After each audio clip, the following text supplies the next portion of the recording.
US Israel to reschedule cancelled talks on Rafah operation. 4 killed in stabbing rampage in Illinois.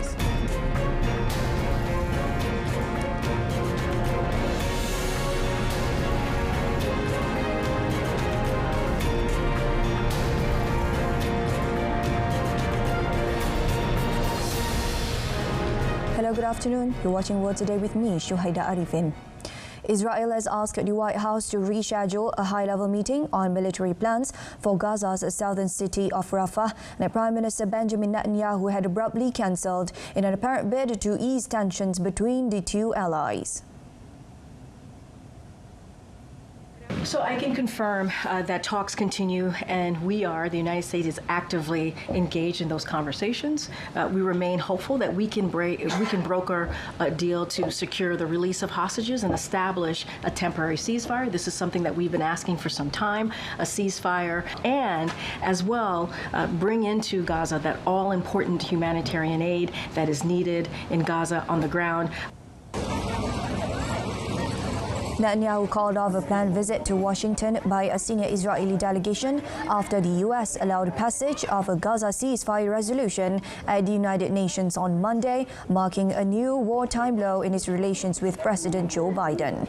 The suspension of this week's meeting put new obstacles in the way of efforts by the U.S. concerned about a deepening humanitarian crisis in Gaza to get Netanyahu to consider alternatives to a ground invasion of Rafah, the last relatively safe haven for Palestinian civilians. Lebanon's Hezbollah movement on Wednesday announced the deaths of 8 of its members after a day of cross-border fire with Israel that left at least 16 people dead. Hezbollah said its fighters fired dozens of rockets at Kiryat Shmona following what it called the massacre committed by the Zionists in the South Lebanon village of Habariyeh. The Israeli military said the target of the strike was a military compound. However, Lebanon's official national news agency said the strike destroyed the emergency center and led to the martyrdom of 7 members of the medical team. Lebanon's health ministry denounced a new Israeli attack on a health center, adding that it contravened international conventions on the protection of civilians and humanitarian workers. Hamas, in a statement, also condemned the raid. Meanwhile, dozens of people protested outside the Beirut office of the UNRWA after it put a staff member on administrative leave over possible violations of staff conduct regulations. School teacher Fatih Al-Sharif was suspended for 3 months without pay as the UN agency investigated alleged activities that are in violations of the agency's regulatory framework governing staff conduct. It did not say whether he was accused of membership of an armed group. Earlier this year, Israel accused 12 UNRWA employees in the Gaza Strip of taking part in the Hamas-led attack on Israeli soil. Israel's allegations prompted a suspension of funding by more than a dozen donors, many of whom have resumed funding. In Jordan, hundreds of people continued to rally near the Israeli embassy in Amman in support for Palestinians in Gaza. Protesters chanted slogans, carried placards, and waved Palestinian flags. Jordan's peace treaty with Israel is widely unpopular among many citizens who see normalization as betraying the rights of their Palestinian compatriots. الرسالة هي رسالة الحراك الشعب الأردني منذ بداية 7 أكتوبر وما قبل ذلك. نطالب الحكومة الأردنية بإلغاء معاهدة وادي عربة وكافة ملحقاتها التي نعتقد بأنها تضر المصالح الوطنية الأردنية، وهذه محطة على الأقل تتطلب الآن الاصطفاف مع الشعب الفلسطيني في خياراته الذي يواجه الآن أعتى ماكنة عدوان يقودها الكيان الصهيوني وخلفه الإدارة الأمريكية والغرب الأوروبي. The Israeli embassy, where protesters gather daily, has long been a flashpoint of anti-Israel protests at times of turmoil in Gaza and the occupied Palestinian territories. 4 people were killed and 5 were injured in stabbing in northern Illinois. Rockford police told media suspect is in custody and a motive for the stabbing is still to be determined. Police had received a medical call at 1:14 p.m., followed by additional calls for police and paramedics. There was a home invasion on Florence. The young lady ran from him. She got some stab wounds in their hands and her face. She's currently at a hospital, and she is intubated. She is in serious condition. One of the Good Samaritans stopped to help her out. He did get some stab wounds. One person was critically injured and 4 other people were taken to hospitals where their conditions were stabilized. The 4 people who were killed were a 15-year-old girl, a 63-year-old woman, a 49-year-old man and a 22-year-old man. According to Kerana, a suspect was taken into custody by around 1:30 p.m. But there was no clear motive for the attack. France and Brazil launched a submarine built in the South American country with French technology in a program that aims to build Brazil's first nuclear-powered submarine by the end of the decade. Presidents Emmanuel Macron and Luiz Inácio Lula da Silva attended a ceremony in the Itaguaí shipyard near Rio de Janeiro to launch the third diesel-powered submarine built in a $10 billion partnership. The Tonelero is the third of 4 planned conventional diesel attack submarines with training equipment and technical assistance from France. The construction of the submarines was outlined in the 2008 deal between Lula and former French President Nicolas Sarkozy, which also included the purchase of 50 Caracal helicopters. The 4th submarine, the Angostura, will be launched in 2025.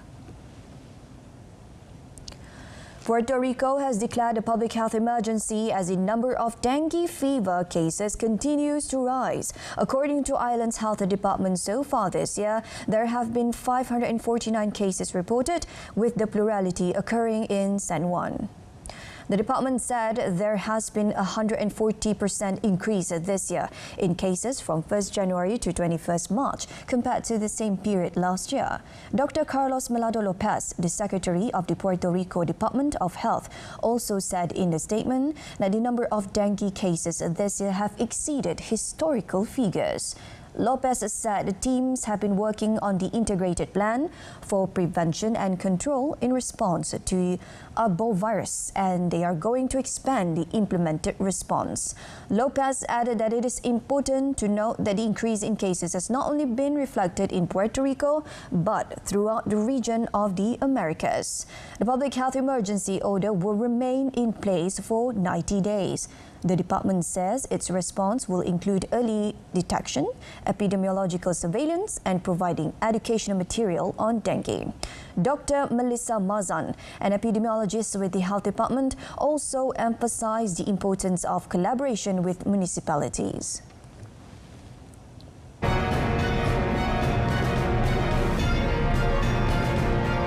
New York approves historic congestion pricing plan. Stay tuned.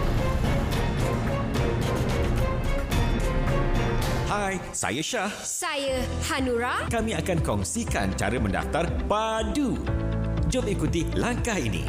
Langkah pertama, isi maklumat asas seperti nama penuh, nombor kad pengenalan, poskod, nombor telefon dan email. Langkah kedua, masukkan kod one time password OTP yang telah diterima melalui SMS atau email yang telah didaftarkan. Langkah ketiga, di bahagian ini anda perlu tetapkan kata laluan mengikut kriteria yang telah ditetapkan. Jangan lupa anda perlu membuat pengesahan identiti. Langkah pertama, ambil gambar MyCard bahagian hadapan. Langkah kedua, ambil gambar MyCard bahagian belakang. Langkah ketiga, ambil gambar swafoto atau selfie pemilik MyCard. Sila tunggu sekejap dan sekiranya keluar paparan ini, pengesahan identiti anda telah berjaya. Jangan lupa ya, kita kena kemas kini, okey? Di bahagian ini, anda perlu kemas kini maklumat asas, alamat kediaman, maklumat pendidikan, maklumat isi rumah, pekerjaan, pendapatan, komitmen dan bantuan. Sebelum membuat perakuan, pastikan butiran yang diperlukan diisi dengan lengkap. Tahniah, anda telah berjaya mendaftar akaun padu. Awak tu dah daftar ke belum? Nak pergi daftar lah ni.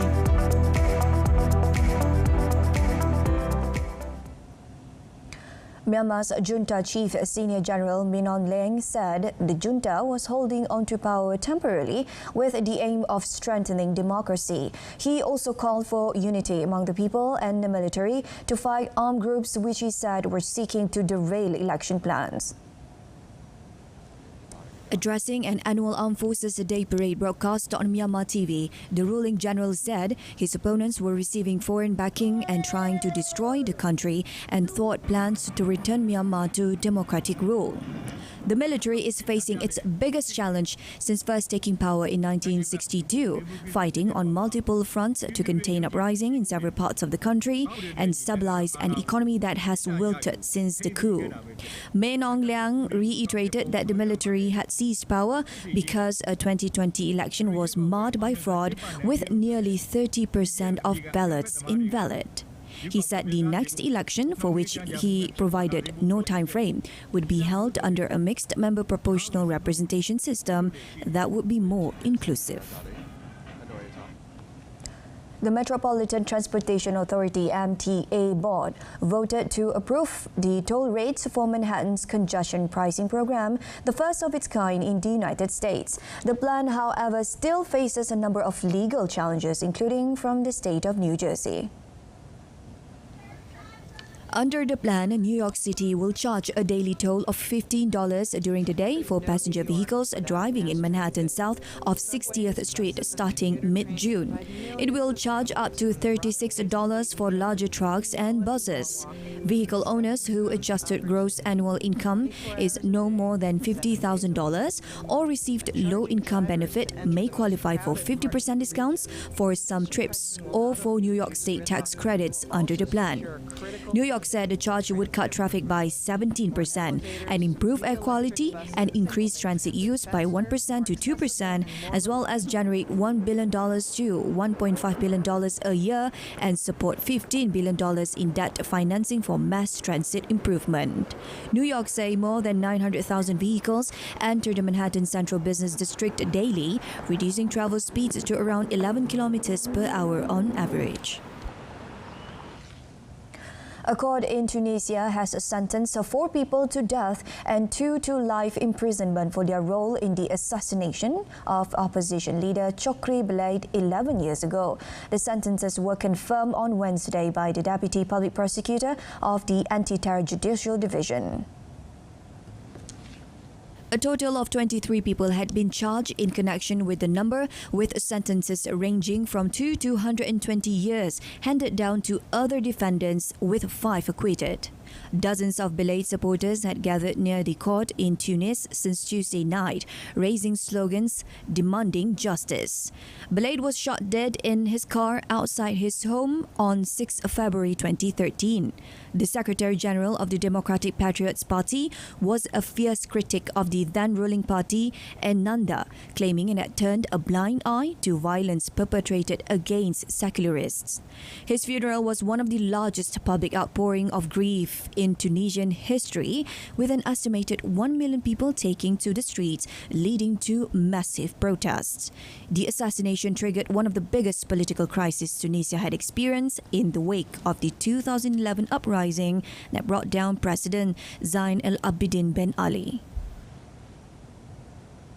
The Argentine Federal Police detained suspects linked to the threats and shots received by forward soccer player Angel Di Maria at his family home on the outskirts of Rosario amid an intense wave of drug-related violence in the central city.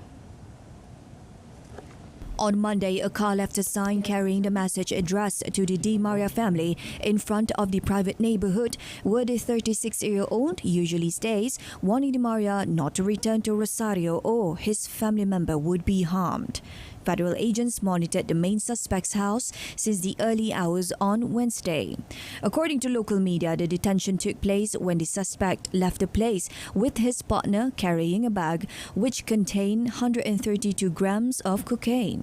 Rosario, one of the world's largest agroport hubs, is awash in violence as drug trafficking groups have been lured by its appeal, expert says, as an outlet for illegal drugs to be sent to other countries. recovery mode. The bodies of 2 construction workers were found in the cold waters of Baltimore Harbour on Wednesday, trapped in their red pickup truck after a giant cargo ship slammed into the bridge, causing a thunderous collapse. Maryland police announced the grim discovery at a press conference, adding that sonar shows what they believe are more vehicles trapped within the concrete and twisted steel debris of Francis Scott Key Bridge. 6 of the 8-man construction crew are believed to have been killed, with 4 bodies yet to be found. Warning that it was not safe for drivers to try to penetrate the wreckage, police said they were shifting to a salvage operation, removing the superstructure. Australia's outback capital, Alice Springs, introduced a 2-week curfew for those under 18 as authorities in the troubled community grapple with a recent surge in unrest. The town of 25,000 people has long struggled with crime and social difficulties, fanned in part by tensions between the Aboriginal and white communities and problems with alcohol consumption. The new curfew begins from 6 p.m. to 6 a.m. for 2 weeks, starting Wednesday night. Northern Territory Chief Minister said those in violation of the order would be taken home or taken to a safe place if found. The government will also deploy 58 additional police officers to Alice Springs to enforce the curfew. At least 5 people were killed and more than 50 injured in a bus crash on a motorway near the eastern Germany city of Leipzig. The bus veered to the right of the busy A9 motorway, which connects Berlin to Munich, before ending up on its side. The exact circumstances of the accident are not yet known, and police was working with emergency services to find out what happened. Police said some 53 passengers and 2 drivers were in the coach, which was travelling from Berlin to Zurich, and that the figure was for the number of bookings, and they were yet to verify how many passengers were actually on board.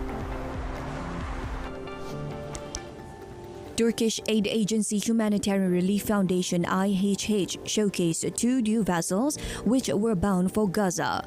IHH Chairman Bülent Yıldırım inspected the ships purchased for the Gaza Aid Project, named International Freedom Flotilla, and said in written statement that one of the vessels, Anadolu, had a capacity of 5,500 tons. IHH was also the organizers of the 2010 Mavi Marmara aid ship, which was raided by Israeli forces and resulted in the death of 9 pro-Palestinian activists and prompted a diplomatic crisis with Israel and Turkey.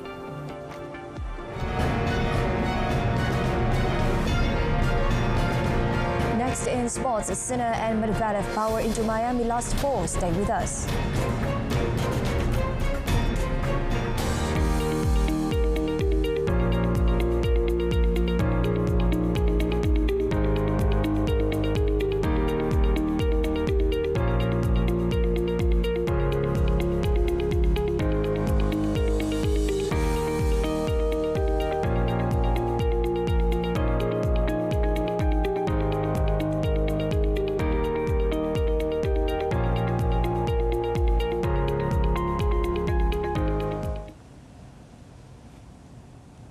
A prosecutor at Spain's High Court is seeking a prison sentence of 2.5 years for former Football Federation chief Luis Rubiales over his unsolicited kiss on player Jenny Hermoso. Prosecutor Marta Durantes charged Rubiales with 1 count of sexual assault and 1 of coercion for his alleged action in the aftermath of the kiss, offences carrying jail terms of 1 year and 1.5 years, respectively.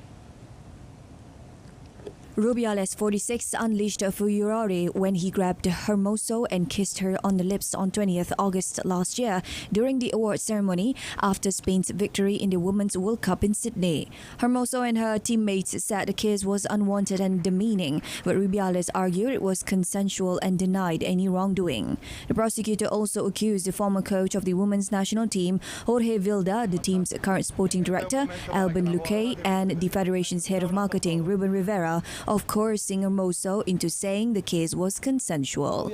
All 3 have denied wrongdoing when they appeared before the court. Durantes also seeks to have Rubiales pay 50,000 euros in damages to Hermoso and another 50,000 euros jointly paid by Rubiales, Vilda, Luque and Rivera. World number 3 Yannick Sinner will face defending champion Daniil Medvedev in the semi-final of the Miami Open, a rematch of last year's final after they both enjoyed victories on Wednesday. Sinner moved into the last of 4 in emphatic style, beating Czech Tomáš Machač 6-4, 6-2 before Medvedev overcame a stern test against Chilean Nicolas Jarry before emerging with a 6-2, 7-6 win. Sinner broke the opening game serve from the Czech, but Machač responded immediately to make it 1-1. The crowd were on their feet to appreciate some brilliant defensive play from Sinner, who eventually took charge of the set, breaking to go 4-3 up and then closing out. The second set was more straightforward, with Sinner breaking in the third game and never looking back. Despite the comfortable margin of the win, Sinner said Machač deserved praise for his energetic and aggressive performance. Meanwhile, Danielle Collins boosted her hopes of winning a title in her farewell season as the unseeded American beat French 23rd seed Caroline Garcia 6-3, 6-2 to reach the semi-finals. Collins, who announced in January that she would retire from professional tennis at the end of the season, won 89.7% of her first serve points against Garcia, never faced a break point and converted 3 of her 8 break point chances. Garcia went into the match on the back of an upset win over third-seeded American Coco Gauff, but was unable to get the foothold against the Floridian.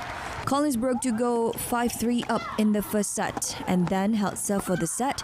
Then in the second set, broke in the third game and never looked back as she wrapped up the win in 1 hour and 19 minutes.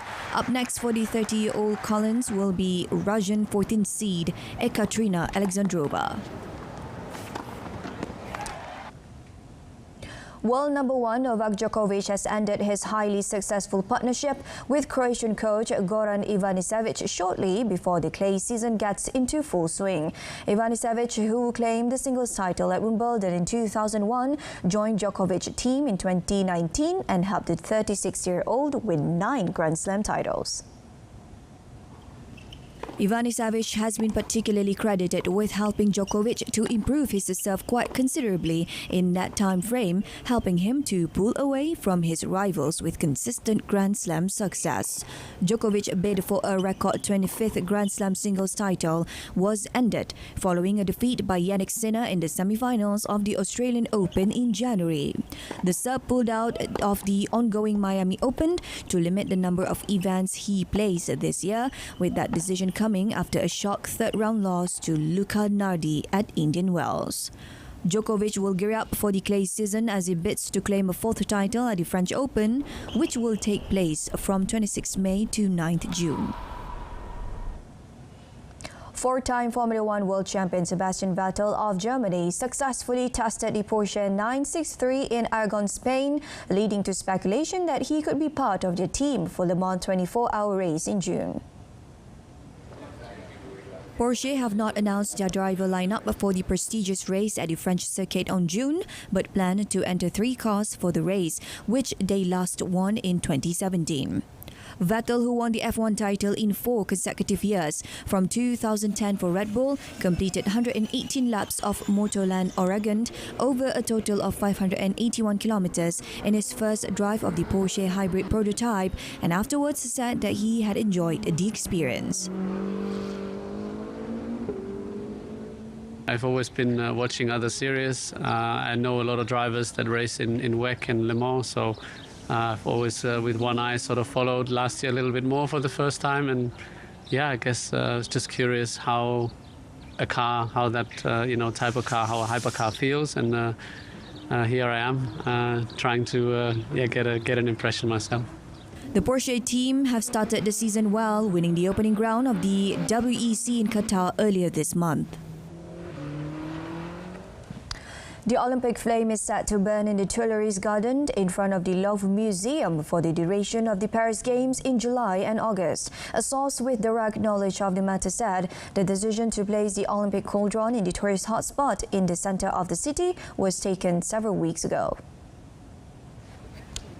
The sources said there had been a speculation that the flame might be placed on the Eiffel Tower, while organizers also contemplated putting it in the courtyard of the Louvre, the world's biggest museum. It added that the Tuileries is an area that can be easily secured, as there would be security forces on duty round the clock to protect the flame, and the general public would be able to see it thanks to the raised footpaths around the garden. The lighting of the cauldron is a key moment during the Olympic opening ceremony, signalling the formal start of the global sports extravaganza. It was unclear if the cauldron would be lit inside the Tuileries or whether it would be transferred there after an unprecedented opening ceremony on 26 July, which is set to take place on boats along the nearby River Seine.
Alright, so that ends Bulletin today. Wrapping up with a recap of our top story today. US-Israel's to reschedule cancelled talks on Rafah operation. Tune into Malaysia Tonight coming up at 8:30 p.m. on TV1 and 7 Berita RTM.